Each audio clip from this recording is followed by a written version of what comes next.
Emma, welcome to the Group X podcast. It's so good to see you. I'm so excited, and you've got this beautiful GX behind you. You know, you're really lifting the game over there, Tony. Thank you. Hey, I decided I just didn't want a plain background for me. I was like, no, Tony, need to do something. It was the woodwork side of things that came into it, and then the whole group exercise with all those little bits of backdrop in there. I was like, you know what, we've got to do something here, and yeah, this is what turned out. So who Oh, knows? good It on may you. stay this way, or I may change it. We'll see what happens. Absolutely. Oh, that's great. Well, it looks wonderful, and it's great to be on today. Thanks for having me. No, all good, all good. So let's kick it off right then from the beginning. How did you get into the fitness industry? When did your inception into fitness start? Oh, look, it was a big mistake actually because I just ended up being very terrible at law. I couldn't sit a law exam, failed it twice. Well, didn't fail it, but just didn't get enough to get the straight A average you needed at Otago University. Always knew I was good at sports and things like that. So I applied for the party school, which was FZ. Physical education down in the deep south of New Zealand, which was famous for being a party school and all that stuff. And I always knew I'd get in, but I never really thought it would be a real job. So it was an accident. It was two failed attempts at law that got me into the industry. Sort of followed that Love it. through. Started teaching Les Mills, and the rest was history, really. Sort of went from the deep south up to Auckland, round the world, and then eventually moved to the US and sort of towards what I'm doing now. Talk to me about the first time you walked into a gym. How was that Oh, experience for you? What was obviously you're a fit human, in your younger days as well. Walking into a gym for the first time, run us through that if you can. yeah, I mean, for me, so I was a student, and to be honest, back in the day, it was intoxicating. So this was in the 90s, the 90s. And Les Mills was in Dunedin, and it had a very, very amazing culture. First of all, we were a student city. So going to places like Les Mills was sort of outside the budget. I go there now, and there's all some very, very wealthy people with little pearls and twin sets as students. That wasn't us. We were like in Yep. the big army jackets, wearing the same pair of trackies for 3 years, Yep. probably vomiting all over them. I mean, just it was terrible, terrible, terrible days. But Les Mills was always a shining light right at the end of town in Dunedin. And I remember walking in there and just immediately being completely intoxicated, enamored by the environment. It had incredible teachers. And there were a lot of the brown boys, so there were the Stephen Renatas, the Sammy Taylors, the Lee Kakaripas, the Daryl Goads. So there was a whole culture there. I mean, not only were the Yep. classes great, you had this really social vibe going as well, and that sort of stretched into the membership as well. So my first experience was awesome, and because I came from phys ed and physical stuff, none of it really freaked me out. You look at all the machines, and it wasn't an intimidating thing for me because it was pretty much my world. This is the Group X podcast. What was the first group exercise class that you attended? My first one was something called X3, which was like advanced aerobics. So lots of knee lifts, lots of high kicks, lots of push-ups, lots of sit-ups. It sort of had a double peak format, I think, back in the day, but it was very high-end, lots of impact. And I remember that, and that was with Sammy Taylor in Dunedin. So that was my first class.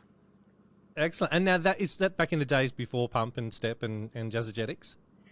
It was alongside some of them. At that point, Okay. Body Pull Pump, which as it was called back in the day, and then which became Body Yeah. Pump, had not launched yet. Step was definitely around. So that was another class, and circuits were big. So super circuit, we used to call it, or circuit, Yeah. where you were doing Yep. half machine, half aerobics. Those were huge at the time. Yeah, so aerobics X3, X2, there was low impact. So Wendy Sweet was doing some wonderful low impact classes back in the day, bums and tums, that sort of thing. But it certainly wasn't the diverse array of workouts that were around today. There were sort of some heavy hitters and then just a few Yep. around the edges. What made you want to become an instructor? What made you want to go from being participant to up on stage and motivating people? Yeah, I think first of all, we did it as a practical through phys ed school. So it was one of the practical things you could go and do. And I think there's something in you that either tells you this is something I'd like to do, or I couldn't think of anything worse. I think people Yeah. sort of thought themselves into those cues. Yep. And it was always there was just an inkling. because I was pretty much in my second year at phys ed school, and a friend and I decided to do it, and it was quite good to go through as a practical because it didn't really matter if you didn't make it. You sort of had the safety of going through the process. And as long as you turned up and did your hours, that was considered good enough. So it was kind of a way to sort of see, goodness, could I even be good at this? Because it's, you're putting yourself out there, right? And right at that age, do people like me? Can I, like there's all of those things. So, Yeah. so yes, that was sort of my foray into the industry. And then, of course, got involved. We got to audition. And if we were good enough, we were able to be picked up by Les Mills.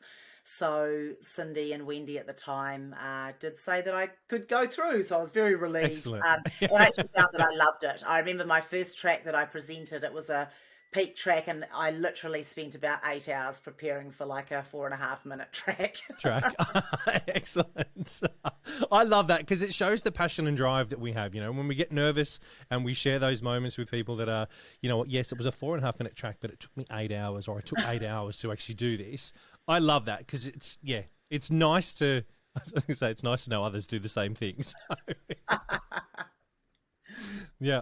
So the module training back then was obviously very different. There wasn't really much module training from what I'm picked up from chatting to Pete Manuel, to Susan, to Mid, that kind of stuff. The training modules today are very in-depth and go through a hell of a lot of stuff.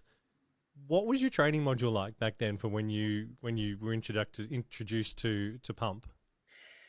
Pump, oh my goodness, so funny. So there was a small group of us. First of all, it was the thing that everyone wanted to teach. So you had to get selected to be the group that would go to Christchurch. We did our training in Christchurch. It was the very first training, and we did that with Janine, who's Jackie's sister, and Pete Phillips, who's just, swears like a motherfucking trucker. So, don't squat too low. Your knees are going to be on the fucking roof. Like, that was pretty much and there might have been a 2-pager that we're kind of going through in terms of, but it was more choreography than it was science.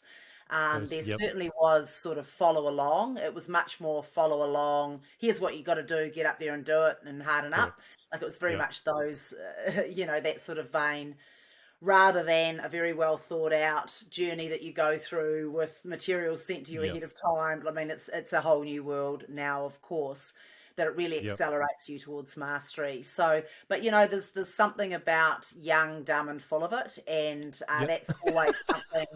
That's always the edge that I like to play on. I like to be earlier in adoption, and once things start getting too tidy and too crossed and too dotted, I get a little bored. But that's just me. But all off for professionalism. But back in the day, she was rough, bro.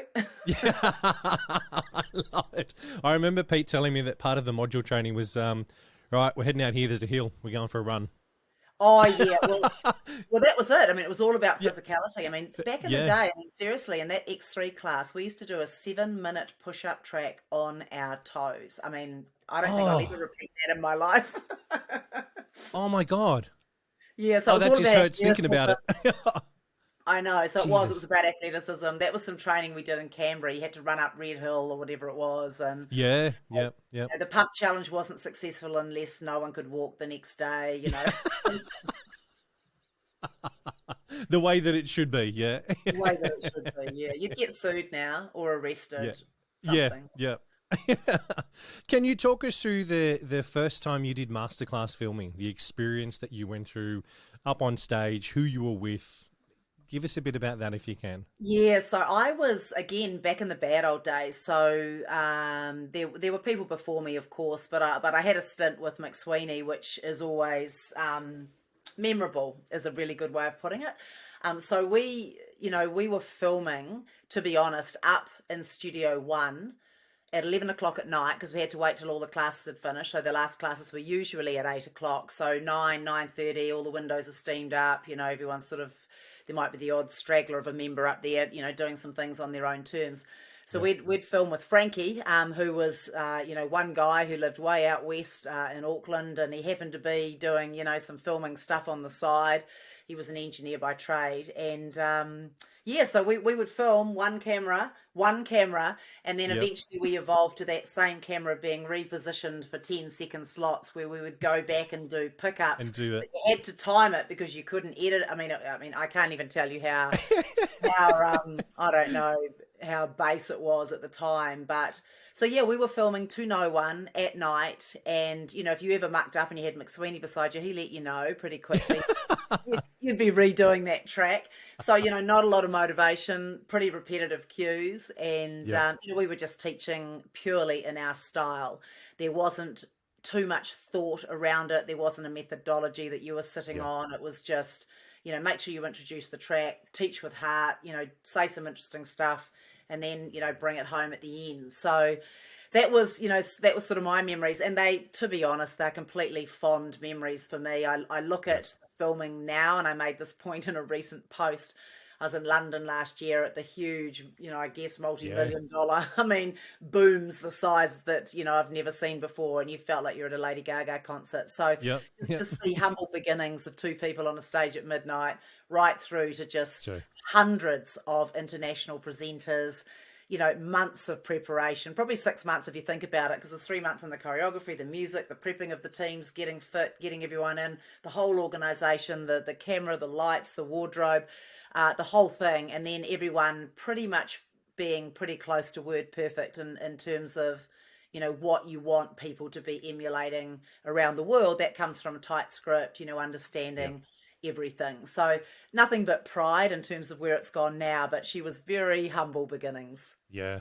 Look, I'm so grateful for those humble beginnings that you guys all went through, because if they didn't happen, I wouldn't be here talking to you today. There'd be no reason for us to have a connection at all. And everything that from 2002 from up until now in my life has evolved around fitness industry, group exercise, and I owe it all to where it started way back in New Zealand, right, way back then, and the experiences you guys had to evolve and develop the program into what it is now. So from me to you, thank you as well, because I know that my life is very different because of that, and it's very on a very different, stronger path than what it would have been years ago as well. And it's Yeah, and I just think nice that's to, the why, isn't it? I think that's the underlying why is, for a fitter planet, which is really what the whole, well, at least from a Les Mills perspective, is what it stands for, and that we happen to express that in physical programs and better, healthy, and happier choices for our lives. But really, it's creating better humans. If you really boil it down, it's, yeah. my life is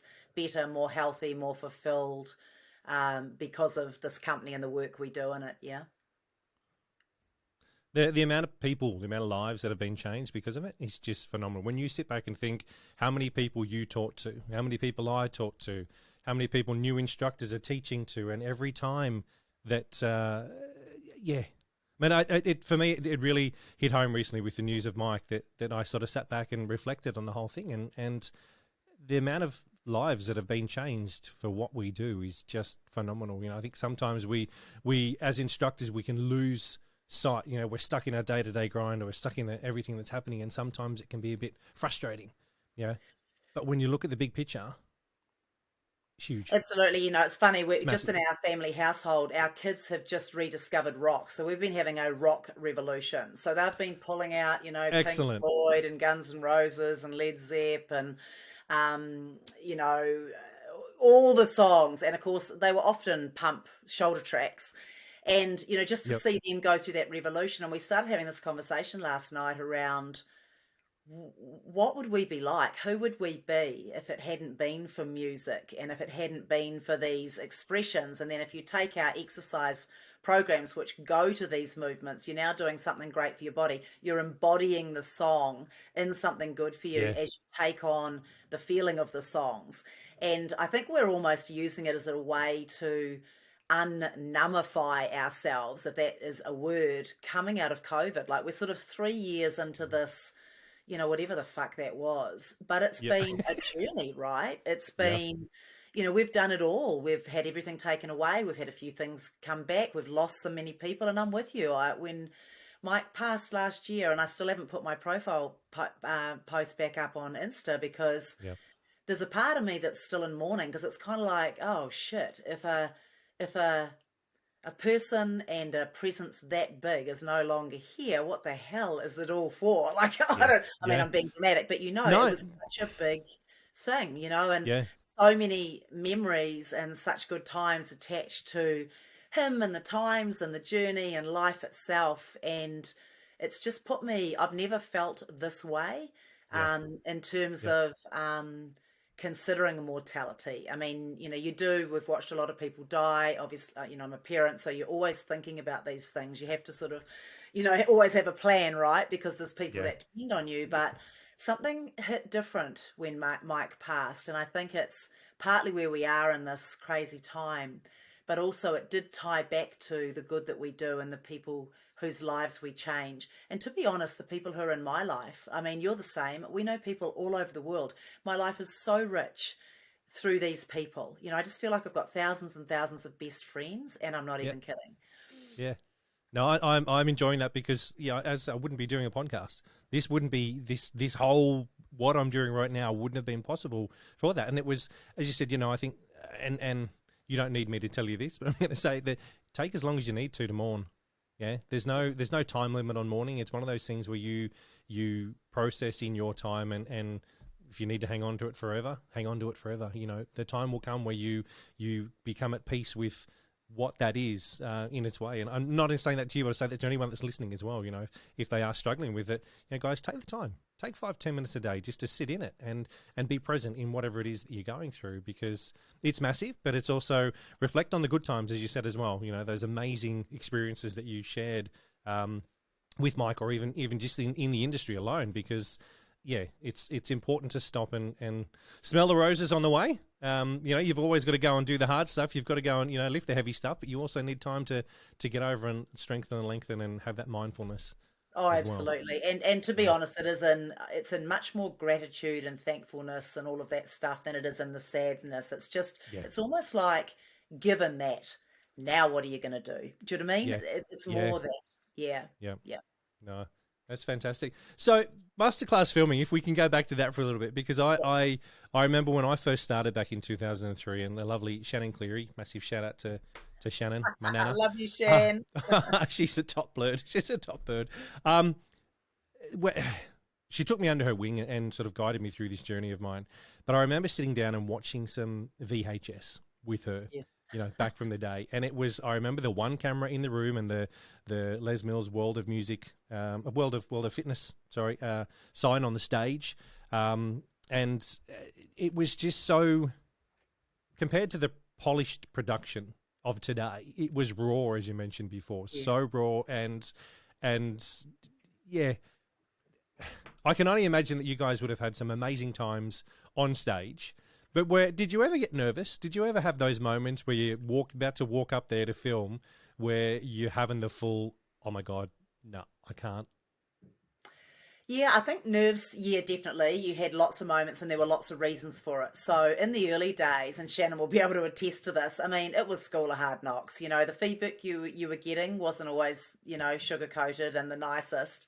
And, anything could happen in filming week, right? Like, because you come in, you get given your stuff. I mean, back in the day, first of all, you didn't really get it filmed. It was kind of like, oh, we're still working on the cool down. We think you're teaching the chest, but it might be the shoulder, whatever. And then there's little games. I mean, there's always little games, who's showing up to teaching, and back in the day, it was like, who was in sick shape, who's ripped, who's, all the things. Yep. Again, you get arrested or sued today for doing all the stuff that we did. But that was the day. Those were the social norms. It was Yes. role modeling, and you were expected to look and be and say certain things, because that's when you're part of a system, there is a certain amount of that's expected. You can't just sort of fly off and do whatever. So that was professionalizing, as we were coming in, but it was still very untidy. So things like choreography might not be fully signed off, the music might not be fully edited, and you might still have creative directors coming in and saying, that ab's too short or too long, or it needs another 8 counts or whatever. So you had a little bit of that. So you were coming in, the creative process wasn't finished and you were supposed to be polishing it up, and there'd be extra variables, let's just put it that way. So yes, you would be really nervous. And then there was things like, like the wrong song might get played. Like there Yep. were just, as you could imagine, when things aren't signed off, you are in the process. You're not at the end of one The process, project. and Yeah. like you are today. So Yep. today you would get given your bicep track. That would be it. That would be your base scripts. That's the science from Bryce. That's how you've got to open and close more or less, and then you have to work that up to the point that it gets signed off. That was certainly not our. And but having said that, I look back at the filming weeks, and they were literally some of the best weeks of my life. I mean, for a couple of reasons. One is you do the emotional roller coaster. So you peak really early because you're still standing in who you are. You get Yep. completely stripped down. You go to hell and back as you drop out, and you're 2 days out from filming, and you're teaching worse than any person you've ever seen on planet Earth. Wondering, so that's what you're about to step back on the stage with, completely deconstructed, Yep. dismantled, destroyed. This is back in the day, and we all played our part in doing it as well. And then Yep. you'd somehow bounce up into the enormity of the occasion. But quite Yeah. often, I mean, back in the day, we were doing 2 classes a day all the way into filming. That doesn't happen now. You Oh. train before you go, you have Yeah. days off, you're spreading it out, you have light days. So, we were training hard, pushing hard, like everything was just in that high volume realm, rather than, are we getting sleep? You didn't eat, eating was cheating. Like, Yep. I mean, it's Jelly surprising beans and we're scotch. alive. That's all. Yeah, it's surprising some of us are left to tell the tale, to be honest. But it's interesting. And then the antics. The antics were my favorite. Like, whatever the team was, there would always be some special chemistry. There would Yep. always be a prankster or two in the cast of whoever it was.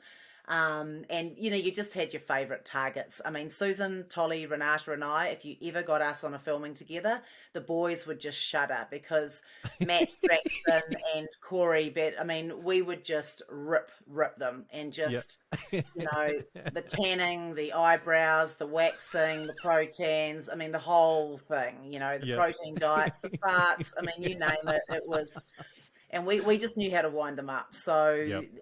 it was memorable, amazing, and you never see that. Even the old videos, you only see what was captured. You don't see everything Yes. that was going on The in the behind. in the Yeah. background. But highly memorable, very amusing, soul destroying, and also awesome. This is the Group X podcast. So how many programs were you trained, or are you trained in? Let's have a look. So, I mean, back in the day, I was doing a bunch of formats that weren't Les Mills. So the X3s, the circuits in the early days, bums and tums. So some of those things, I created Knockout, which was a boxing program way back in the beginning. Taught pump, body attack, combat, core.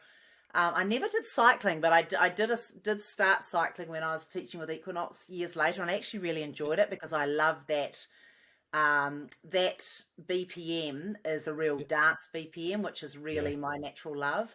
Yep. What else did I do? Body flow, body balance. Yep. That was probably it, actually. So, and back in the day, you didn't teach everything. Like, you chose a few. You did a few. You trained them around the world, Yep. and taught a few formats. Yeah. Did you have the opportunity to? And I should have probably done my research before this, so I'm going to probably sound stupid. But did you masterclass filming for all those programs, all the Les Mills programs? Or which ones were you Not master that many. filming? I actually didn't do many masterclasses. A lot of people think I did a lot more than I did. I did a few in the early days. I used to run the group fitness. I was a master trainer, so we traveled a lot. So it got to the point where we were spending so much time overseas, we were often missing filmings, or Yep. our focus was on pushing it out. And it was better for So- Mike, for example, to work with Donna and some of the team, Ruthie T and people like that. And then Susan, later on, Susan, Tolly, Renata, they sort of became staple presenters, and we would pop in occasionally. So I didn't do that many, but I did pump. I did, let me see what else. I did a body attack, but way back in the day. Combat, you know what? I can't even remember. Body balance, body flow, yes. Core, I might have done one, or maybe not. Yeah, just not much actually, but the ones, it was just at a critical time, I think. When the famous five were, scooching around the world. Yeah. No, brilliant. I like hearing that. Have you got a favourite release?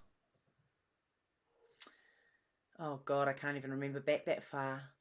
Oh, there's a God, I can't remember the numbers. There's a number. I don't know if it's 23. There's a sprint that we did a lot during COVID, which we loved. There was one. I think it was with Bus and Glenn. So there are releases that I love, and usually it's the Yep. music, and I love the Yes. feeling of the workout, and they might Yeah. become my go-to if I'm in that space where don't piss me off with a song that I don't like or a workout that I don't enjoy quite so much. I mean, they're all great and they're all good for your body. More often than not, I just put something on and go, Yep.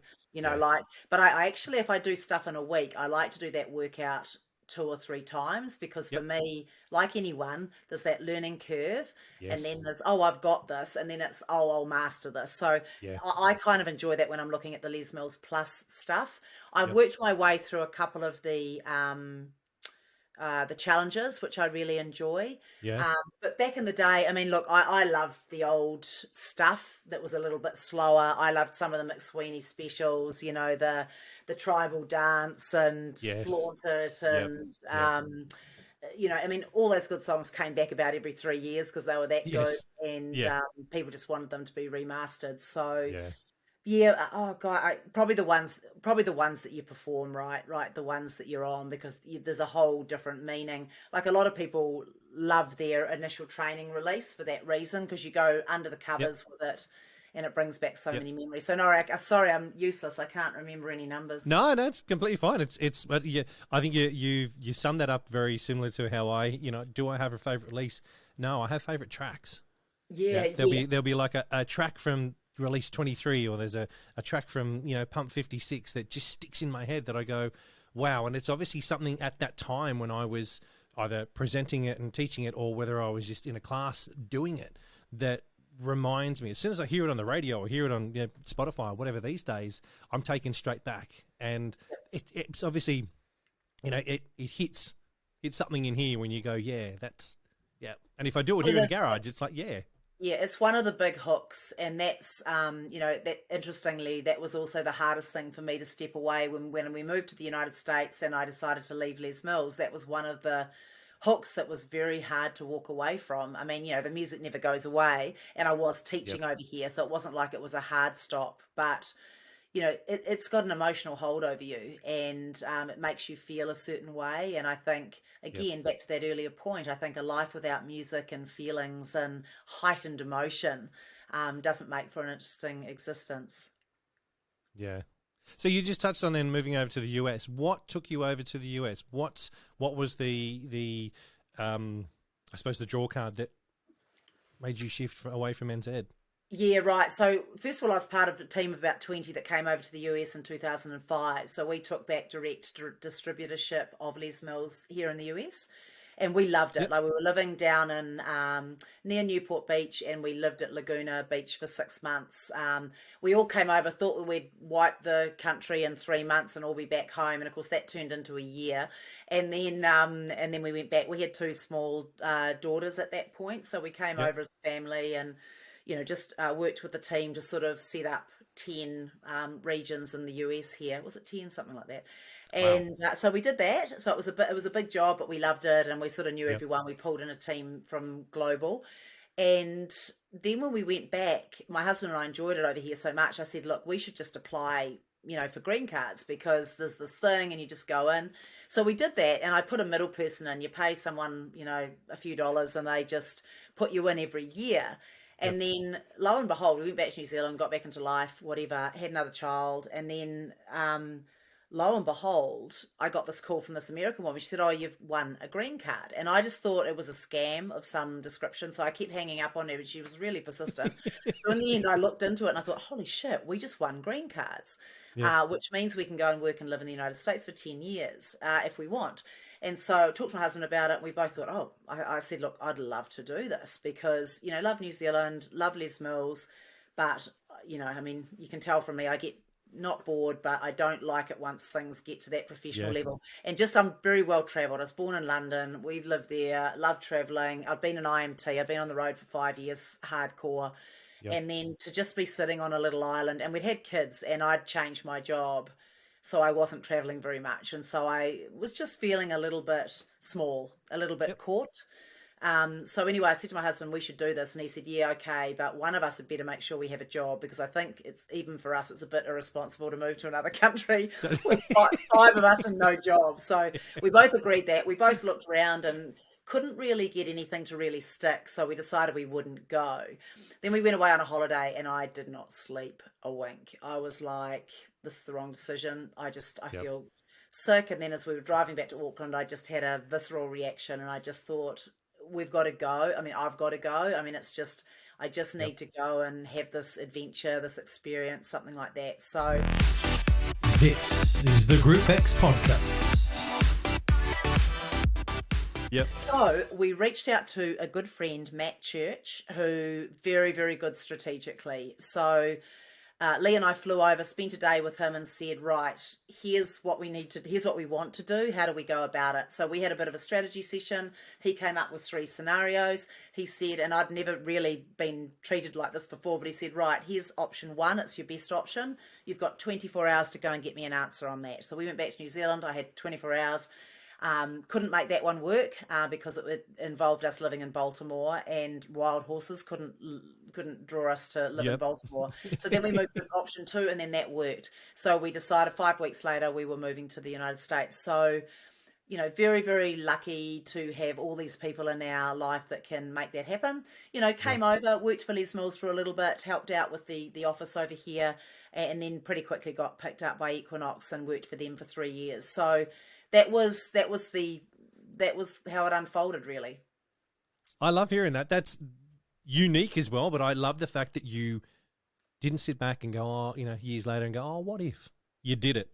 You went out there and that the moment that you had that, as you said, that visceral moment of going, no, this is wrong. We've got to go. I think it's fantastic and well done for doing it. You know, who knows where you would have been if you just stayed in NZ, but look at where you are now from the journey that you've taken and what you've been able to achieve. I think it's huge. So well done. Well done. Yeah, thank you. And Now, with Equinox, what were you doing? Yeah, 100%. Yes. Yes. Yeah. What were you doing with Equinox, at Equinox? What were you brought on board to do for them? Yeah, so we had a team. So it was Director of Group Fitness Programming. So we were across about 10 categories, so everything from running to bar to dance, all the things. And there was a team, probably all in about 15 or 20 of us, spread across New York, a few in LA, and a couple in Miami.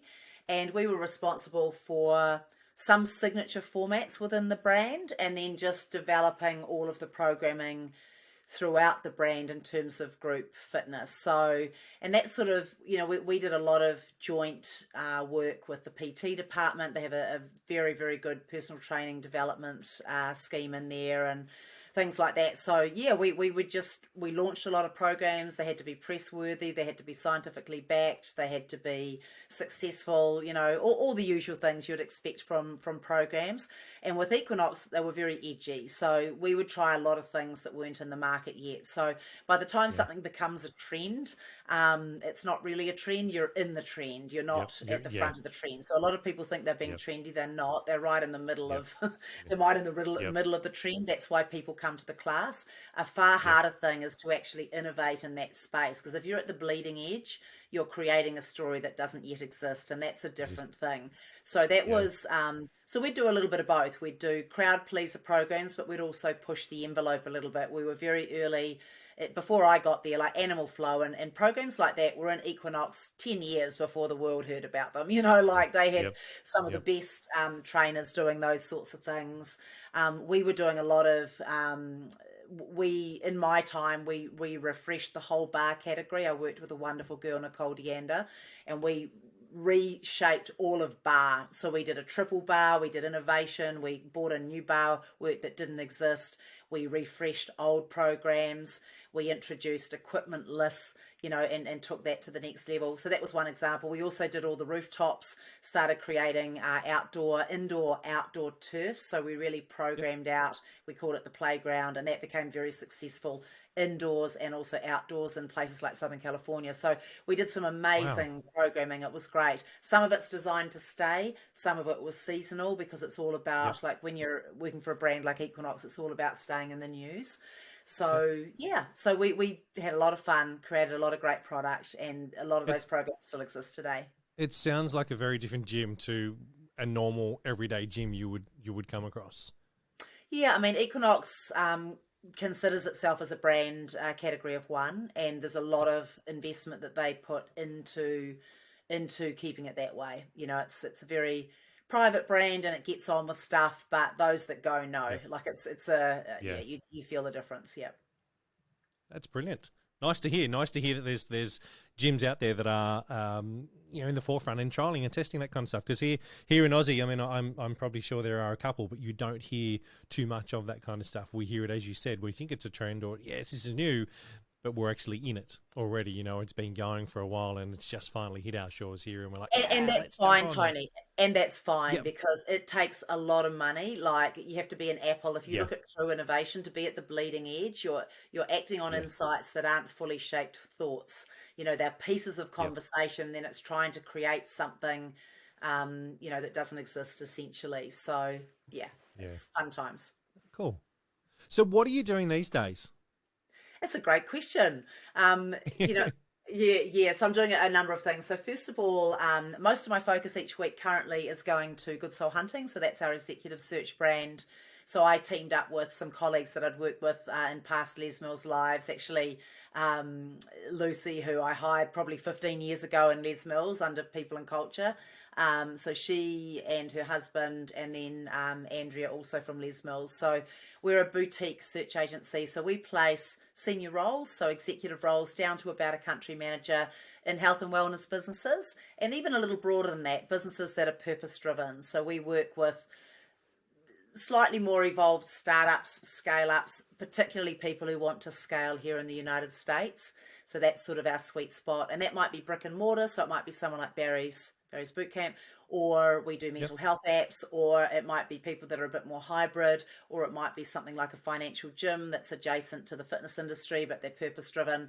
So yeah, we build out teams predominantly here in the US. We do some work in Europe, but this seems to be where the action is most of the time. So that takes a lot of my time. I also represent the Fit Tech company, which is a fitness technology network company, which is out of Munich, and they have a growing presence here in the United States. And that keeps me close to a lot of the trends. We work with a lot of the the startup tech founders, a lot of young folks coming through with great ideas, and that network allows them to accelerate their efforts quicker, teams them up with investment, scales all the way through to being a mature company. So that's really cool. And then I do some consultancy. So consultancy, I go to most of the main events. So we had the CES, which Consumer Electronics Show. So I went to that recently. We've got Connected Health and Fitness, which is happening here in Los Angeles. And that has got a very, very good lineup, very high caliber of attendee. I'll do Ursa. I'll go to FIBO over in Cologne, Germany. And then I'm only planned out about halfway through this year, to be honest. I think things are changing so quickly. And I think there'll be some interesting things. And then I'm an NED on a few companies. So I do some advisory for a few companies that it makes sense. So yeah, busy. You are lots of one things. busy woman. Yeah, lots of things on, but always just seeing where I can help. And it is it's very rocky out there right now. Like a lot of the brands that I have represented or represent, it's rocky. It's really tough times for a lot of brands. Some are in hyper growth, like Basic Fit, who I've also consulted to. Some are really stretched, and mass layoffs continue through the tech companies and things like that. So interesting times, Is that but each year is slightly different. is a result of COVID? No, I think I mean, how far back do you go in terms of why are we having a downturn? But I think it's the after effects. Look, hey, here we are at a 7 to 10 year period. We're in some sort of downturn, call it what you want, but, things are a little shakier. People are laying people off. It is, 6 months ago, it was a strong candidates market. It's a little bit turned the other way now, where people are losing their jobs and now they're back looking and not so interested in, can I work 1.5 days from the moon and, all the rest of it. They're sort of getting a little bit more, it's sort of swinging back a little bit. So, it's quite a bit of uncertainty. People are definitely watching their dollars, although not here in the US. We just keep spending through everything. That's one constant. On Good Soul Hunting, where did that idea come from? Because I think it's fantastic. But where did the the thought of that come from? Yeah, well, Matt and Lucy had actually started a consultancy because they were in recruitment. Lucy was in people and culture in Les Mills, in the US, in the UK, doing global. So that was sort of her background, was people, and she came from recruitment as well. Matt, her husband, they decided to start. We connected in London, just randomly went to some cafe one day, and we just started chatting. And they had said, "Oh, look, we want to get back to the US at some point." And I was like, "Oh, well, I'd like to spend more time in Europe at some point because I was born in London." And they said, "Oh, what are you doing?" And I said, "Well, I'm spending half my life introducing these people to those people and those people to these people." And then we looked at each other and we thought, should we maybe do something together? Like, because they've already launched Pipeline Partners. And I said, "Yeah, that's fine." I said, "But I'm not recruiting. Like, that's not where I see my life going. But I love the concept, and I'd love us to be able to build a team where happy to do, some of the business development, marketing, brand side of it, but not." Sit and recruit and do the search from dawn till dusk. I never really saw that as being a good use of me. I think there are other people that are much better at that. So, so anyway, we talked about it and we thought, shit, let's do it. And I said, and if we're going to do this, we'll have to rebrand, and if you want to come back to the US, I think we really need to shape it around that sentiment. Yep. So that was it. And then we went through the usual 200,000 million names, and then we decided on one. And then I went, it's Good Soul Hunting, like at the last minute. Because if anyone's been through a branding process, finding a name you can protect and finding a story that you can tell something around, all of those things, can be quite a thing. And every cool word we came up with, there's a recruitment company called that. Yep. So anyway, so that was that. And then we just got into helping people. And yes, of course, we moved a bit during the pandemic because we started off with bricks and mortar. Then, of course, everything went online. Now it's hybrid. So that's allowed us to sort of find out where our edges are, and we're good souls. We like to work with good souls. We worked with a couple of assholes early on, and we will never do that again. Like, it was accidentally, you find things out right, but you make all the mistakes, and also you flex in the times. Like everyone else, we changed, our personas and who and how we were helping several times, as you do. That's business. But that's it. So that's the concept, and we love it. So we're very good friends with a lot of the investors, with people who are trying to scale. They need to be a little bit past startup because you need to be able to invest in a team, because obviously you pay for search. What's great about us is that we can sort through the 423 people that applied online, 99% of which will be shit. We can then reach out. We have deep tools in LinkedIn that help us find people that you won't be able to, and then we headhunt. So we will actually go and shoulder tap you, Tony, and say, you would be ideal. Would you be interested in something like this?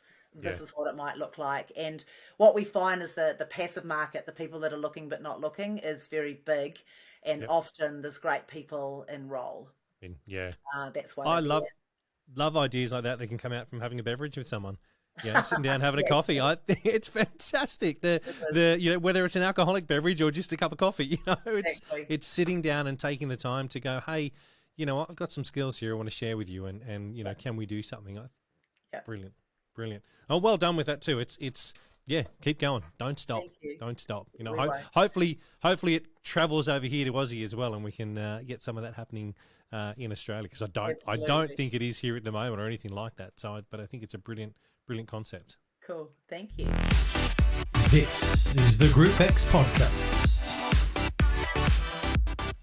Now, recently, as I understand from chatting to you, you've also released a book. I have.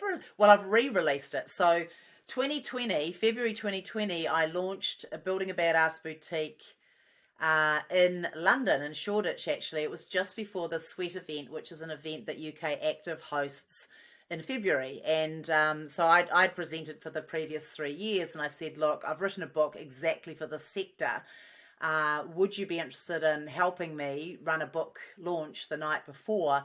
And then I'm happy to gift on behalf of my sugar daddy, who actually bankrolled the whole thing. So was a good friend from Keep Me, and they basically hosted this event and then provided a free book for all the people, the 500 people or whatever that were attending. Wow. So very, very lucky. So, and I had been, so that was then, and it was a snapshot in time. So there was case studies, It was sort of people have called it like the Bible of boutique fitness. So it wasn't just a story. It was like, okay, there's 10 touches, everything from brand, from product through systems. There's 10 things you need to have lined up regardless of business. If you're thinking about it, online, offline, hybrid, whatever, you need to be ticking this off anyway. And then I just included a whole lot of case studies.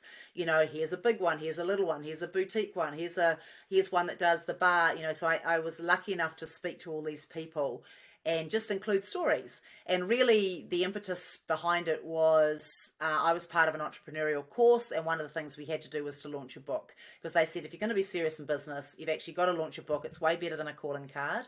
It forces you to crystallize your thoughts, gets you out there, and then when you promote it in the right way, it builds your expertise in a niche. That's what it's about. So I thought, oh shit, I better do this. And so I went and I thought, I'm going to hybrid publish. I'm going to get someone to help me do it. And then this book launch was coming, and I didn't have enough time because they needed something like 12 weeks. And I said, well, I've only got 8. And they said, well, we can't help you. And I went, oh shit. So I went around the world. I reached into Natalie Plumondon Thomas, who's my accountability partner. She's a speaker and a writer. She's written like 15 books. And she said, right, I'm going to line you up with a girl who can, lay it up for you. I'll line you up with someone that can help you with the designing. I'll lay you up with someone who can help you become a bestseller. I'll line you up. So she did all of that. And then I hired actually Kate Cracknell, who was a very good journalist used to, run Health Club Management Magazine, etc. Really good friend. And I said, would you edit my book? And she said, never edited a book. I said, I don't care. Can you start tomorrow? So we went on this journey together of just, doing the best we could, and I said, oh, it's only going to take you a couple of hours, Yeah, that's taken you months to write, but yeah, a couple of my you'll be God. right. Well, it was really funny because it happened I did from start to stop. It was 6 months process, but I was on the road. I was working full time. I was in 3 continents. It was full on. So I actually went to a very, very expensive conference that I paid a lot of money to be at, and I pretty much slept through all the lectures because I was doing all the lectures. It was in beautiful Italy. It was the Health and Wellness Institute, whatever. Bloody Tony DeLead, had talked me into going. It was $5,000 or some extraordinary amount of money that you never pay to go to a conference. But anyway, I was there and I was just absolutely exhausted because I was writing all night and then trying to sit through these things during the day. So wrote it all. She edited it up, found my designer, got my girl that took it up online, and it became an international bestseller. So very, very fortunate. And they force you to do things like reach out for praise quotes, which when you're a person, the last thing you want to do is approach people and say, can you say some nice things about me? Do you know what I mean? Can you read my book and say some nice things? Now, for perspective, this was the week before Christmas. So the week before Christmas, I was sending this out, begging people to quickly read it and drop some. Now, I couldn't believe it. About 20 or 30 people, everyone except I think there was one person who turned me down. I think it might have been Joey from Barry's turned me down because he literally was in another country or whatever. Everyone sent something back, and I was just like, oh my God, this is just I've never had a feeling like that before. And that's my entrepreneurial group said, you've got to do it, because if you don't do that, it's just not good business basics. You can't lean into their networks. You're not putting yourself out there. You can't, whatever. So anyway, I did that. And then of course, February rolled round. We ran all the books off and out we went. Roll forward. So that was February, right? March, pandemic hits. Holy shit. Everything goes online. And everyone's like, oh, that's a disaster. Oh my God, you were just selling your book. It was actually great. The amount of people who bought it, to learn, reshape and use during COVID was extraordinary. So 2020, a lot of people got into self-helpery. A lot of them got into, how do I do better? And it was a very, very good thing. But here we are now, 3 years later, and I read the book and I went, whoa, the trends have shifted, case studies have shifted, half these people have gone out of business, consolidation, M&A, all of these things have happened. I need to do an update. And Tashi Marshall-Bean, who's a very, very amazing cycling turnaround and startup specialist in boutiques, said to me, you got to do an audio. We've got to get more of your audio. So she put a challenge out to me, a few weeks ago before Christmas and said, you got to do this. And so I went, oh, holy shit. And then you look at the stats, most people are listening as they're listening now, listening to learn Yeah. rather than reading. People do both, but Yep. this needed to be listening equity. So yeah, and then all my podcast people said, just lock yourself in a wardrobe, do it yourself. And I went, oh, I'm not doing it myself. So I found, I'm so busy into Christmas. I need to ring up the phone and say, get me a studio. I'm coming in for 3 days and Yep. let's go. So I found Punch Audio, who's a wonderful guy out of Santa Monica. He's a retired actor. I think he looks like he's come from The Young and the Restless, something like that. He's one of, and so he knows the whole crowd, and of course, and he goes by Punch. And then when I looked him up, I thought, oh, holy shit, he's actually famous. Like his real name, Yep. he's actually famous. And so anyway, so he's taken me through the Excellent. process. So it was quite an adventure. So just before Christmas, we went to London for Christmas. Just before then, we locked it out. I came back just on New Year's Eve. We finished voicing it all, and now it's going up So- on Audible. When you say you finished voicing it all, you sat in a room for 3 I days. stood in a room. I mean, Stood in a that's the room. funny thing. The first recording studio I went to, they gave me a seat, and I said, I need to get rid of the seat. I've got to stand up. And they're like, what are you talking about? I'm like, I can't sit down and read this book. And, You don't go in and see Justin Bieber sitting in a school chair recording his songs, So true. So true. So anyway, I did it over a couple of studios because there was some renovation going on, and there was a new studio coming up, and they let me go in first before even the tech was in. So we spent half our days in there getting all the tech lined up. But so I did that, recorded it, and it's about 5.5 hours of recorded material, which by the time you go back and correct your pickups and stumble on words. So I listened to the whole thing. It takes about 5.5, 6 hours to listen to the whole thing. And there's just certain things that, I got something wrong or a fact wrong. Then all the trend reports came out. Then there were so many changes. So, so it was a really fun exercise. It's not as cheap as doing it yourself, but I prefer that help because, for a few $1,000s, I'm working with someone who's really good. They get to do all the engineering. I don't know how to take all the gaps out without manually doing it, all of that stuff. So, so it was quite a journey. That excites me. That's the nerd side of my brain that gets excited to hearing that, and the whole concept of you standing in a studio and doing that, because that's part of why I set this up down here is that whole voiceover concept of being able to record something that's audible. I think it's brilliant. So your book now is obviously still in hard copy as well as on Audible. It is. So it's available as an ebook and also as a paperback copy on Amazon. So that's worldwide. And a lot of people prefer that. I did opt to print it in color, which is, everyone tells you not to do it, but I was representing boutique fitness, and it is like a boutique Bible. So it's a little bit more expensive than some books of that size might be, but that's because it is a Bible. It's also got a 100-page workbook that goes with it, like if you can click through and all of those sorts of things as well. So and then Audible, Audible price it. I believe that's the process. So I won't be putting the price on that, but it'll be your normal, whatever the normal book prices to listen to it. That's right. I'll put some links in the show. There's links within the show notes so people can actually find it as well. That'd be great. Thank you. I appreciate it. No, look, Emma, thank you so much for coming on the show. There's two more questions that I want to throw at you, and this is questions that I've asked every single guest that's come on the podcast with me. What bit of advice can you give to an instructor that might be listening that wants to improve on what they're doing?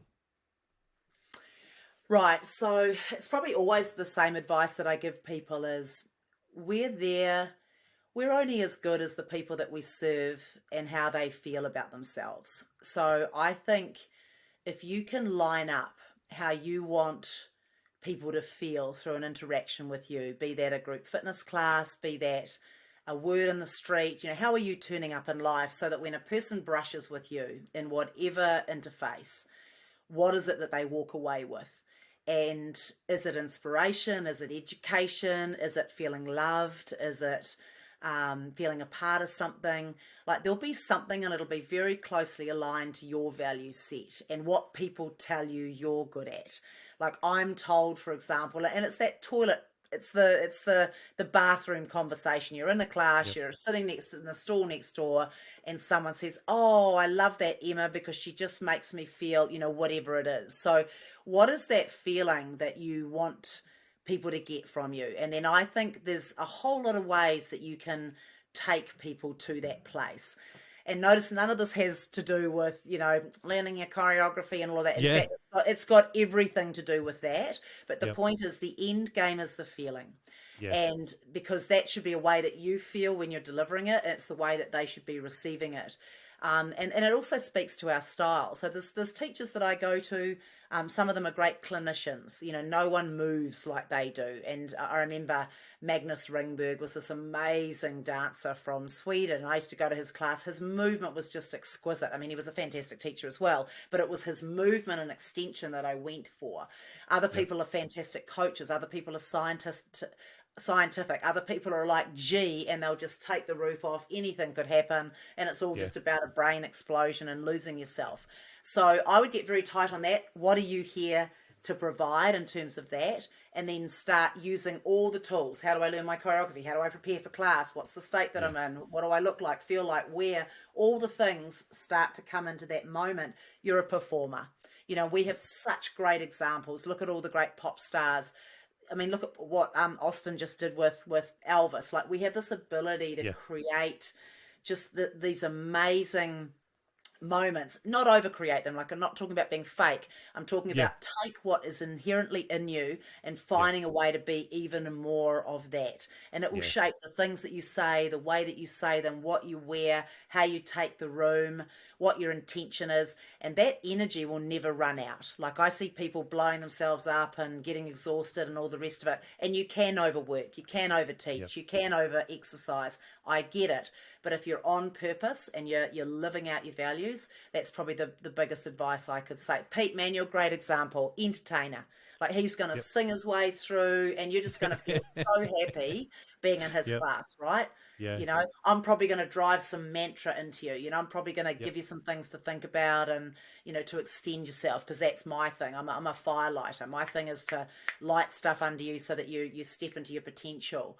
Steve Renard is something else. Mick Sweeney was always able to bring out that, he could be so connective, even though, he's got this hard side.